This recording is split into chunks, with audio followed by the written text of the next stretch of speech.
ఢిల్లీ ముఖ్యమంత్రి కేజ్రీవాల్ అరెస్ట్ తర్వాత ఈడీ అధికారులు ఏపీ ముఖ్యమంత్రి జగన్మోహన్ రెడ్డిపై ఫోకస్ చేసినట్టుగా తెలుస్తా ఉంది. ఢిల్లీ నుంచి కీలకమైనటువంటి ఈడీ అధికారులు తాడేపల్లికి బయలుదేరినట్టుగా తెలుస్తా ఉంది. అసలు ఇంతకీ జగన్మోహన్ రెడ్డిని ఏ కేసులో ఈడీ అరెస్టు చేయాలనుకుంటుంది, జగన్మోహన్ రెడ్డి అడ్డగోలుగా ఆధారాలతో ఎలా దొరికిపోయాడు, ఒకేసారి ఇద్దరు ముఖ్యమంత్రులు జైల్లో ఉండే పరిస్థితి మొట్టమొదటిసారి రాబోతుందా అనేది వీడియోలో వివరించబోయే ముందుగా ఇప్పటివరకు మన ఛానల్ సబ్స్క్రైబ్ చేయని వాళ్ళు ఖచ్చితంగా సబ్స్క్రైబ్ చేయండి, మరో 10 మందితో చేయించండి. ఇక విషయానికి వస్తే మన 420 ముఖ్యమంత్రి డెకాయిట్ ముఖ్యమంత్రి గురించి మనందరికీ తెలుసు. అంటే భారతదేశంలో ఉన్నటువంటి 29 రాష్ట్రాల్లో ఏ ఒక్క రాష్ట్రంలో కూడా లేనంత అవినీతి చేసి అక్రమాలు చేసి దౌర్భాగ్యమైనటువంటి కేసులుండి 420 కేసులుండి ముఖ్యమంత్రిగా ఉన్నటువంటి ఏకైక వ్యక్తి జగన్మోహన్ రెడ్డి. 10 సంవత్సరాలుగా బెయిల్పై ఉంటూ కోర్టుకు కూడా హాజరైనటువంటి నిజమైనటువంటి చరిత్ర ఉన్నటువంటి ఏకైక ముఖ్యమంత్రి భారతదేశంలో జగన్మోహన్ రెడ్డి. ఇవన్నీ కూడా నెంబర్ 1 స్థానానికి అర్హత చెప్పుకోవటానికి కాదు.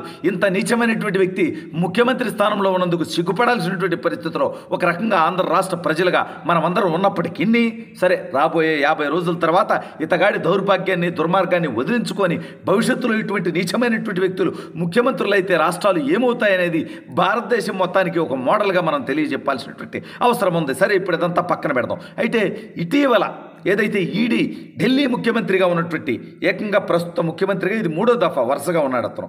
అటువంటి వ్యక్తి అడ్డగోలుగా తప్పుడు పనులు చేశాడనేటువంటి ఆరోపణల మీద అరెస్ట్ అయ్యాడు. అయితే అతని మీద ఉన్నటువంటి ఆరోపణల కంటే జగన్మోహన్ రెడ్డిపై వందలాది రెట్లు ఎక్కువ ఆరోపణలు ఉన్నాయి. అదేవిధంగా ఆధారాలు కూడా ఉన్నాయి. ఇంకా కేజ్రీవాల్ విషయంలో ఆధారాలు లేవు. కానీ అయితే ఆ ఢిల్లీ లిక్కర్ స్కామ్కి సంబంధించి సౌత్ సిండికేట్ని లీడ్ చేసింది జగన్మోహన్ రెడ్డి అనేది వాళ్ళ దగ్గర ఆధార సహితంగా ఉన్నట్టుగా తెలుస్తూ ఉంది. ఇప్పుడు సౌత్ సిండికేట్లో శరత్ చంద్ర రెడ్డి ఉన్నాడు, అదేవిధంగా మాజీ ముఖ్యమంత్రి కేసీఆర్ కుమార్తె కవిత కూడా ఉంది, ఎమ్మెల్సీగా ఉన్నారు ఆవిడ. సరే, అరెస్ట్ అయ్యి ఇప్పుడు ఆల్రెడీ జైల్లో ఉన్నారు. అదేవిధంగా దానికి ముందే ఢిల్లీ ఉప ముఖ్యమంత్రి మనీష్ సిసోడియా, అదేవిధంగా మంత్రి సత్యేంద్ర జైన్ వీళ్ళందరూ కూడా అరెస్ట్ అయిన నేపథ్యం మనందరికీ తెలుసు. అయితే అనూహ్యంగా ఒక ముఖ్యమంత్రిని అరెస్ట్ చేయడం జరిగింది ఒక లిక్కర్ స్కామ్లో.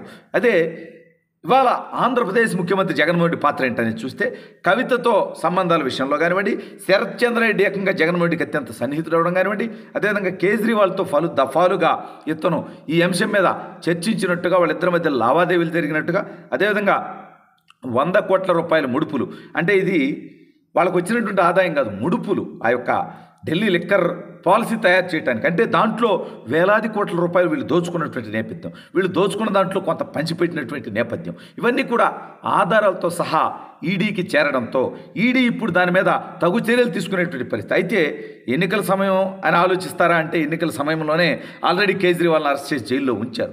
అతన్ని విచారించే క్రమంలో కూడా అనేక సంచలనాలు వెలుగులోకి వస్తున్నట్టుగా. ఎందుకంటే జగన్మోహన్ రెడ్డి అనేవాడు 420 అండి. ఈ భారతదేశంలో ఏ ఒక్క డెకాయిడ్ పని జరిగినా ఇతనికే సంబంధం ఉంటుంది. నిన్న మనం చూసాం వైజాగ్లో 25,000 కేజీల డ్రగ్స్ దొరకటం ఎంత నిత్యమండి.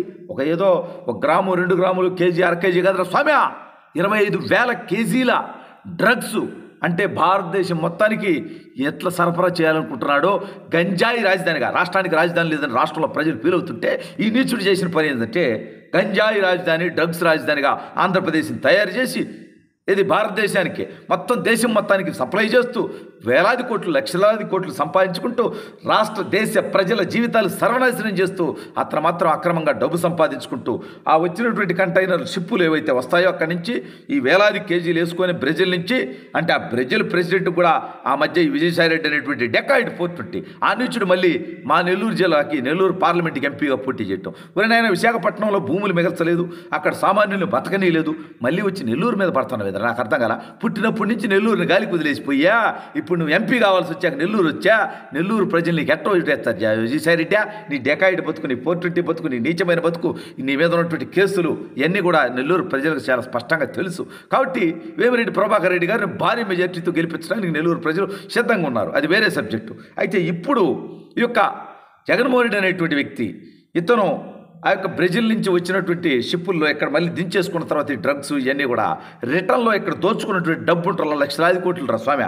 లిక్కర్ స్కాముల్లో దోచుకుంటున్నాడా, ఇసుక దందాల్లో దోచుకుంటున్నాడా, ఎర్రచందనం మాఫియాలో దోచుకుంటున్నాడా, భూదందాల్లో దోచుకుంటున్నాడా, ఇప్పుడు గంజాయి డ్రగ్స్ ద్వారా దోచుకుంటున్నాడా?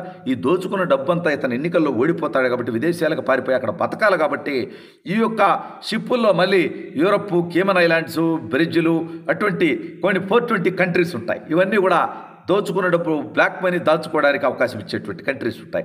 అక్కడికి పంపించుకుంటూ జగన్మోహన్ రెడ్డి అనేటువంటి వ్యక్తి చాలా పకడ్బందీగా ప్లాన్ చేసుకుంటుంటే ఇవన్నీ కూడా సిబిఐకి ఆధార సహితంగా దొరకడంతో అది ఒక కేసు నడవబోతుంది రాబోయే రోజుల్లో. సరే, దానికంటే ముందుగా ఇప్పుడు ఈడీ మరి తాడేపల్లికి వచ్చిన తర్వాత జగన్మోహన్ రెడ్డిని విచారించి వదిలేస్తుందా, లేదంటే విచారణకి ఢిల్లీకి రమ్మంటుందా, లేదంటే అసలు నేరుగా అరెస్ట్ చేసి బొక్కలో మిగి ఆల్రెడీ కవిత గారి దగ్గర నుంచి కేజ్రీవాల్ గారి దగ్గర నుంచి సేకరించినటువంటి ఆధారాల మేరకు ఇతను ఆల్రెడీ అడ్డగోలుగా దొరికిపోయి ఉంటే ఇతన్ని నేరుగా అరెస్ట్ చేసేటువంటి అవకాశం కూడా ఉంది. కాకపోతే అప్పుడు ఇంకా మళ్ళీ కొంతమంది రోడ్డు మీద పడి నా అక్రమంగా అరెస్ట్ చేశారని చెప్పి మళ్ళీ ఎన్నికల్లో గెలవడానికి కుట్రలు పడినటువంటి అవకాశం ఉంటుంది. కానీ జగన్మోహన్ రెడ్డి అనేటువంటి వ్యక్తి 50 రోజుల తర్వాత ఎత్తిపోబోతున్నాడు. రాష్ట్రంలో అనంతపురం నుంచి శ్రీకాకుళం దాకా ప్రజలంతా కూడా జగన్మోహన్ రెడ్డిని ఓడించడానికి సిద్ధంగా ఉన్నారు.